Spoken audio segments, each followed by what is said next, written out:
Дед Митяй, устав от постоянного кашля, решает перейти с папирос на электронные сигареты. И уже ночью его начинает мучить электронный кашель. Пастух Егорыч начинает оказывать селянам услугу трезвый водитель. Трезвого водителя заказывали?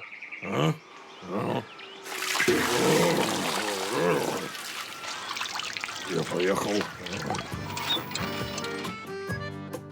Агафья, 38 лет хранившая свою девственность, узнает в интернете, что теперь девственность можно выгодно продать. Она размещает объявление в интернете и уже на следующий день встречается с покупателем в своей избе и отмечает с ним будущую сделку.